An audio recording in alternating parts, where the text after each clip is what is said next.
यहाँ पे ये बहुत ही इंटरेस्टिंग और बहुत ही अच्छा क्वेश्चन है एसी सर्किट का। This is basically for IIT JEE advance purpose and for olympiad, we can say for specially for olympiad.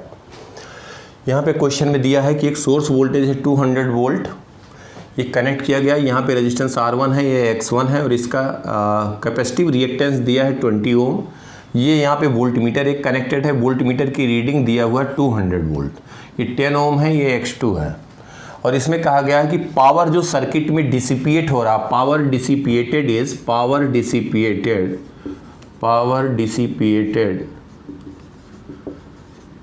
1.8 kilowatt, ये भी गिवन है। टोटल पावर डिसिपिएट जो हो रहा है 1.8 किलोवाट है। और इसमें जो करंट ड्रॉन है, current drawn to circuit that is 12 ampere lagging, 12 ampere at lagging power factor. Lagging power factor होता है कि when current lags to source voltage then power factor basically क्या होता है, that is cosine of angle between source voltage and current. अगर current lag कर रहा होगा तो cos फाई हम कहेंगे power factor lagging power factor होगा। अगर करंट लीड कर रहा होगा सोर्स वोल्टेज को, सोर्स करंट लीड कर रहा है तो हम cos फाई जो दोनों के बीच का एंगल होगा cos phi that is power factor हो जाएगा सर्किट का, that is leading power factor. तो यहाँ पे लैगिंग दिया है 12 एम्पियर लैगिंग, जो करंट है 12 एम्पियर लैगिंग, इसका मतलब ओवरऑल नेचर जो है सर्किट का वो इंडक्टिव है। अब पूछा गया find value of R1, X1 and X2। अब यहाँ पे ध्यान देना, बहुत ही इंटरेस्टिंग है ये। यहाँ पे मान लिया जाए करंट I1 जा रहा है, यहाँ पे I2 जा रहा है। I1 I2 का वेक्टर सम होगा 12 एम्पियर। टोटल करंट यहाँ जाएगा 12 एम्पियर। टोटल करंट 12 एम्पियर जाएगा। 200 वोल्ट मीटर की रीडिंग है, 200 वोल्ट, तो 200/12 V/I क्या होता है, Z इम्पीडेंस ऑफ सर्किट। तो V/I इम्पीडेंस ऑफ सर्किट होता है, तो 200/12 दैट इज इक्वल टू हम लिख सकते हैं √10² प्लस X2 होल स्क्वायर। अब इसको सॉल्व करेंगे हम, कैलकुलेशन में बहुत डिटेल में नहीं जा रहे हैं। तो X2 की वैल्यू सॉल्व करोगे तो यहाँ से X2 की वैल्यू आपको मिल जाएगी। X2 की वैल्यू आ जाएगी अप्रॉक्सीमेटली 13.3 ओम, ये आ जाएगा X2। अब इसमें पूछा गया है R1 X1 भी हमें कैलकुलेट करना है। तो ध्यान रहे ये पूरा सर्किट, इस पूरे सर्किट को हम कह दें कि ये ओवरऑल इसका नेचर जो है वो कैपेसिटिव है। तो इसका हम इम्पीडेंस मान सकते हैं, इम्पीडेंस मान सकते हैं R-jXC। XC is capacitive reactance, इसका ओवरऑल ये मान सकते हैं। ये देखो कॉम्प्लेक्स फॉर्म में हमने इम्पीडेंस लिखा। जिनको थोड़ा डिफिकल्टी हो रही थी एक बार प्लीज़ रिक्वेस्ट है कि वो एक बार बेसिक जो है एसी का रिवाइज कर लें, फिर उसके बाद कॉम्प्लेक्स फॉर्म में ये लिखना जान जाएंगे। दैट इज़ कोई भी मुश्किल नहीं है, दैट इज़ वेरी इजी। तो R-jXC हमने मान लिया। अब एक बात देखोगी 12 एम्पियर करंट फ्लो कर रहा है और ये दिया है कि 1.8 किलोवाट ही डिसिपिएट हो रहा है, पावर डिसिपिएट हो रहा है, यह ही डिसिपेटेड पर यूनिट टाइम पर सेकेंड। तो हम कहेंगे I²। अब देखो I² इंटू R प्लस उसके साथ सीरीज में है 10, ये दिया हुआ है 1800 जूल पर सेकेंड। I की वैल्यू 12 है, तो 12 whole square R plus 10 is equal to 1800। तो यहाँ से R की वैल्यू आ जाएगी 2.5 ओम, 2.5 ओम R आ जाएगा। क्लियर बिल्कुल। अब यहाँ पे हमें जो R-jXC है, ये हम बात कर रहे हैं R-jXC। तो ये हमें R की वैल्यू यहाँ से पता लग गया, दैट इज 2.5 ओम। और X2 ये हमें पता लग गया है, X2 इज नथिंग बट 13.3 ओम कह सकते हैं, अप्रॉक्सीमेटली 13.3 ओम। अब हमें यहाँ पे बताना है R की वैल्यू 2.5 ओम आ गया, X1 की वैल्यू लिखना है। तो इस सर्किट का हम इम्पीडेंस लिख सकते हैं।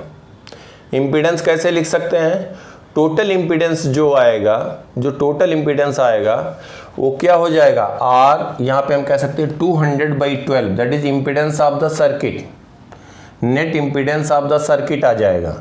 तो इसको हम कह सकते हैं V अपॉन, ध्यान देना यहाँ पे हम कहें 200/12, तो 200/12 that is impedance of circuit. अब इम्पीडेंस ऑफ सर्किट में R और ये 10, ये तो सीरीज में है, तो that will be equal to R plus R की वैल्यू हम लोग कैलकुलेट कर चुके हैं, ध्यान रहे। तो R की जगह हम यहाँ पे लिख दे रहे हैं 2.5 प्लस 10 होल स्क्वायर प्लस यहाँ पे हम कहें x2 माइनस x2 की वैल्यू भी हमें पता है 13.3, तो हम कह दें 13.3 माइनस XC होल स्क्वायर। ध्यान देना यहाँ पे, ये नोट कर लिया होगा। आई होप इसको मिटाया जाए, नहीं तो स्क्रीनशॉट या पॉज करके उसको फिर से आप देख सकते हैं। तो यहाँ से कैलकुलेट करोगे तो XC की वैल्यू आ जाएगी, XC यहाँ से आ जाएगा, XC आ गया 2.3 ओम। अगेन हम फिर कहते हैं डिटेल कैलकुलेशन नहीं जा रहे हैं, इसको कैलकुलेट कर लेंगे। अब ध्यान देना, ये सर्किट हमारा, इसका इम्पीडेंस पता लग गया। बेसिकली इसका इम्पीडेंस हमें R माइनस जे XC के फॉर्म में पता लग गया। तो इसको हम यहाँ पे मिटा रहे हैं, ध्यान देना। अब यहाँ पे R माइनस, ध्यान देना, यहाँ पे हमें पता लग गया R minus j XC। R की वैल्यू है 2.R minus j XC can be written as 2.5 minus j XC is 2.3। J वही आयोटा है, जे स्क्वायर की वैल्यू होती है -1, सब कुछ वही है, कॉम्प्लेक्स फॉर्म में लिख सकते हैं। अब ये दोनों पैरेलल हैं, तो इसको कह सकते हैं R1 प्लस JX1, ये इम्पीडेंस हो गया। इसका आ जाएगा -J20। अगेन हम रिपीट कर दें, अगर कहीं कुछ डिफ़िकल्टी हो रही तो प्लीज़ एक बार बेसिक रिवाइज कर लें इसी सर्किट का, या कुछ दिन वेट करें, फिर नेक्स्ट हम लेक्चर बेसिक से भी डालेंगे, then you can watch it. तो Z1 Z2 ये हम कह दें इसका है, दोनों पैरेलल में है, तो ये Z1 इसका इम्पीडेंस आया, Z2 आया, Z1 Z2 upon Z1 plus Z2, तो R1 प्लस JX1 माइनस 20। और ये वैल्यू किसके बराबर आएगी, जो हम लोग लिख चुके हैं यहाँ पे, R minus j XC 2.5 minus J 2.3। बस खत्म बात हो गई। यहाँ पे देखो अब हम कंपेयर कर लेंगे, यहाँ पे दोनों साइड सिंप्लीफाई करके, रेशनलाइज कर दें या इस फॉर्म में लिख दें, तो हमारा यहाँ से R1 की वैल्यू आ जाएगी, R1 की वैल्यू आ जाएगी 3.14 ओम। और इसको सॉल्व करेंगे तो x1 की वैल्यू आ जाएगी, x1 पूछा गया है, x1 की वैल्यू आ जाएगी 2.2 ओम अप्रॉक्सीमेटली। और ये आ जाएगा, हम लोग कैलकुलेट कर चुके हैं x2 की value, that is approximately 13.3 Om.